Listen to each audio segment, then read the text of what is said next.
The Adventures of Tintin the game was released to coincide with the critically acclaimed film under the same name in 2011. It's a side-scroller, platformer, combat, puzzle, driving, plane-flying game? It's one of a handful of movie spin-off games that, while seeming contrived and unremarkable at first, is adored strongly by a very small group of people who may have happened to play it during some of their most formative years.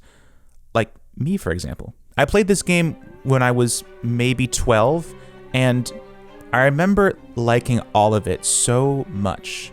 The fact that it was based off of one of my favorite series, the quirky characters, the strange but fascinating level design, but particularly the music. I remember thinking that the music felt so grandiose and orchestral, almost like a film score at times, while also feeling so unique and quirky at other times. This exact blend of magnificent and peculiar could only be done by none other than Christophe Hérault, a French composer known for using slightly unorthodox instruments and techniques when writing and performing music. He liked to do things like combine symphonic music and cowboy music, or play a cello on its side with a pick. So let's take a look at some of the music in the game.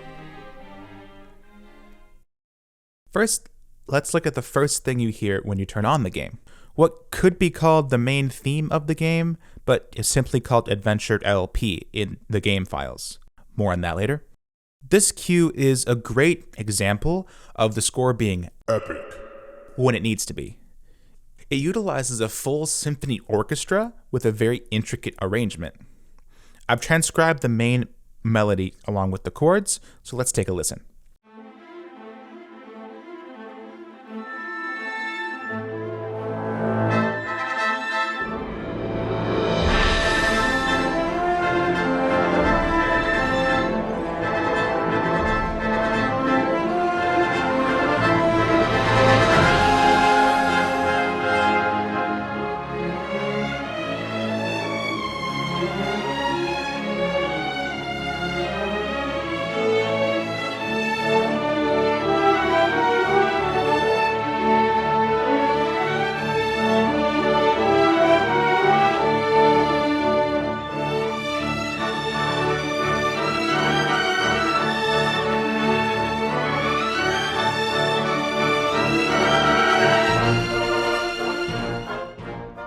One of the fun and attractive things about the Tintin series is that Tintin, the character, is just a little guy, but he gets to go on all these incredible adventures, not only to do his job as a reporter, but also to save people's lives and all this stuff. It's kind of like saying, if this teenager from Belgium can do all this cool stuff, then why can't I do all this cool stuff? And I think that this song does a great job of exemplifying and inspiring that awe that you get from watching Tintin.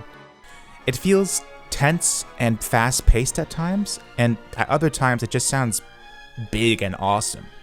It also keeps changing keys pretty fast, which lines up with how Tintin's adventures often take him several different places in very short intervals.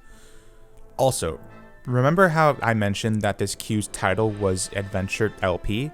Well, that's because this cue also plays later in the game during a particularly adventurous part of the game, and LP just means long play, as in it plays for a longer time compared to like Adventure Victory, and that's just a little stinger that plays when you finish the level. This level involves you flying a plane through a canyon and shooting down these suspended cannons. It's a really cool scene, and this cue serves not only to bolster that coolness factor, but also to help you remember where you came from. Like, remember when you first booted up this game and you heard this song for the first time? Well, would you have ever imagined back then that you'd now be flying this plane through this canyon, avoiding falling rocks, while also shooting down cannons suspended in the air? Probably not. The music in the Tintin game is admittedly quite simple, not compositionally, but just in how it's programmed.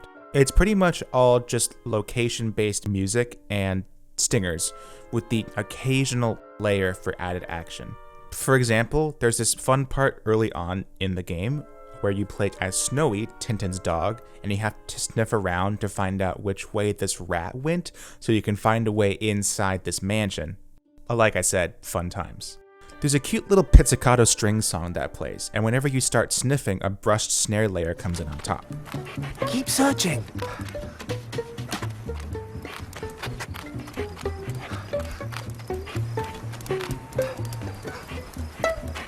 Zeke, are you onto something? Snowy! There's also a branching thing that happens, where once you find your way underground, the violin goes from pizzicato to bowed.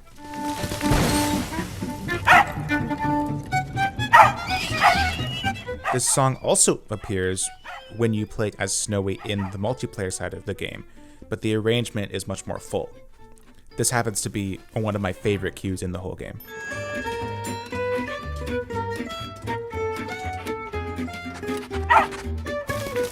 Speaking of the multiplayer side of the game, here are some examples of action layers, percussion layers that come in on top of the score when combat commences.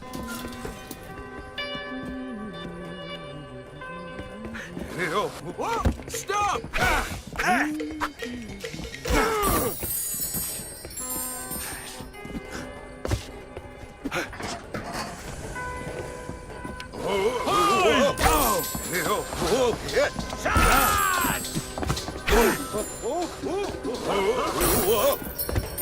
When the fight is more important, like, oh, you need to kill all 4 guys before the door is opened, then a stinger is played and a new cue starts.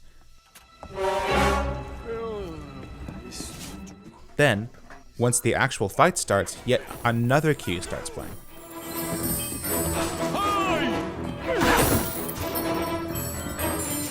A little "you did it" stinger signifies the end of the fight, and then you can go through the door. One final example of the fun little interactive stuff in this game would be this section of the game where you're exploring the basement of the mansion, and it's super dark, so you have to use this flashlight to look around. Now, the cue that plays here is already creepy enough.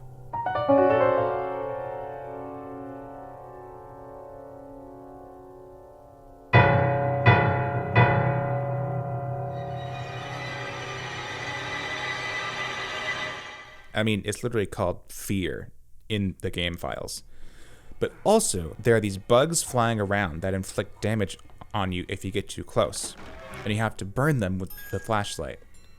It may be a little bit hard to tell in this clip, but if the bugs start to get too close for comfort, another even eerier layer of erratic strings and chimes comes in on top.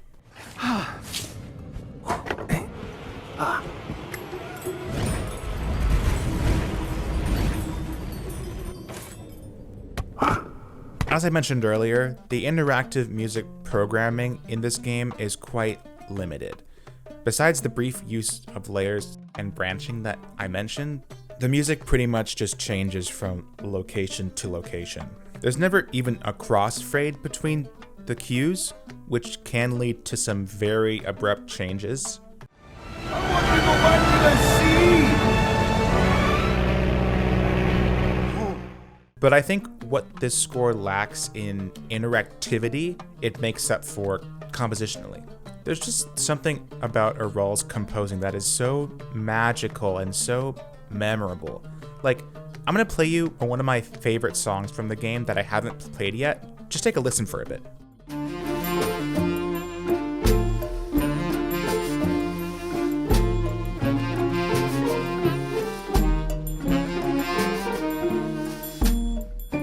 Like, doesn't that just sound like a game that you want to play? There's also a few points in the game where the music just fits so well and in such a fun way that it's hard not to enjoy. Like, the multiplayer levels take place inside Haddoc's dreams, so they are very surreal. There's a few particularly surreal levels where the walls and floors are super disconnected and there are random objects strewn around the level against this vast overcast background with giant watering cans. The music that plays behind this level is a solo piano piece where the piano playing is very sparse and it has this strange reverse echo effect on it. It's just as sporadic and confusing as the level itself.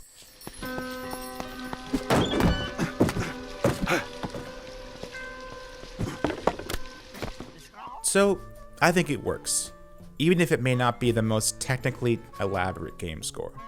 So that's about it. Thanks for watching. To play us out, here is one more of my favorite cues from this game, Thompson.